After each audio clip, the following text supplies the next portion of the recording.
Assalamualaikum warahmatullahi wabarakatuh. Perkenalkan, nama saya Nadia Udora Fiorenza Diva Setiawan dengan NIM P137437123042 dari kelas 1A. Di sini saya akan memaparkan terkait beban pembuktian visum et repertum dalam penanganan kasus tindak pidana penganiayaan di Kota Makassar. Pembahasannya, latar belakang masalah, dampaknya, analisis masalah, standar hukum, rekomendasi, kesimpulan, dan referensi. Latar belakang masalah, peran visum et repertum dalam pembuktian kasus tindak pidana penganiayaan di Kota Makassar. Penelitian ini bertujuan untuk mencari kebenaran dalam proses pengadilan sambil tetap menghormati hak tersangka dan terdakwa.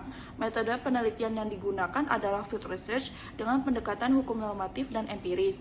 Dampak yang terjadi, dampak terhadap Fasiankes. Fasilitas kesehatan Fasiankes, proses pemeriksaan visum et repertum dapat membutuhkan kerjasama dengan Fasiankes untuk melakukan pemeriksaan medis terhadap korban. Hal ini dapat mempengaruhi beban kerja dan ketersediaan sumber daya di Fasiankes terkait.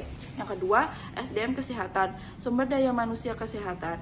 Ahli kedokteran forensik dan dokter umum yang terlibat dalam proses visum et repertum memerlukan keterampilan dan pengetahuan khusus. Dengan meningkatnya permintaan pemeriksaan medis dalam kasus tindak pidana, sumber daya manusia kesehatan ini mungkin mengalami peningkatan beban kerja dan tuntutan profesional. Yang ketiga, masyarakat umum. Masyarakat umum, hasil dari visum et repertum dapat berdampak pada keadilan dalam proses peradilan dan keamanan masyarakat. Keterlibatan ahli kedokteran forensik dan dokter umum dapat memberikan bukti medis yang dapat mempengaruhi kepercayaan masyarakat terhadap sistem peradilan dan keamanan publik. Analisis masalah, kurangnya pemahaman masyarakat terhadap kesenjangan pemahaman antara istilah hukum dengan istilah kedokteran terkait visum et repertum yang dapat menyebabkan kebingungan di kalangan masyarakat tentang peran dan pentingnya visum et repertum pada proses pengadilan. Tantangan dalam pembuktian kasus. Meskipun visum et repertum dianggap penting dalam kasus penganiayaan, namun tidak mutlak ada dalam setiap kasus. Hal ini menunjukkan adanya tantangan dalam pembuktian kasus penganiayaan yang memerlukan pertimbangan yang cermat dari penyidik, penuntut umum, dan hakim.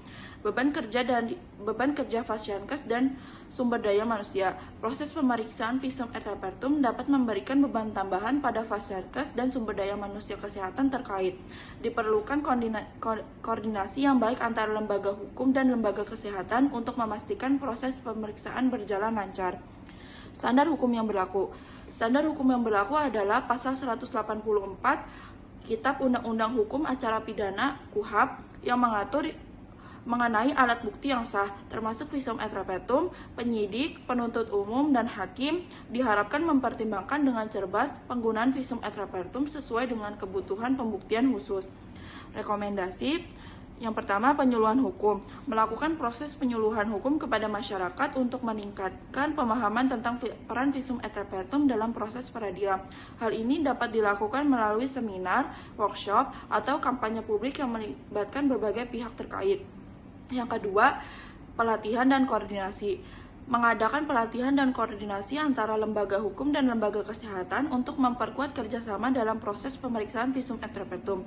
Hal ini dapat membantu mengurangi beban kerja Fasiankes dan sumber daya manusia kesehatan serta memastikan proses pemeriksaan berjalan lancar.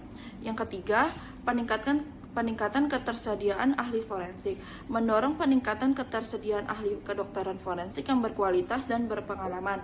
Hal ini dapat dilakukan melalui program pelatihan dan pengembangan karir bagi para ahli forensik, serta peningkatan kerjasama antara lembaga pendidikan dan lembaga hukum.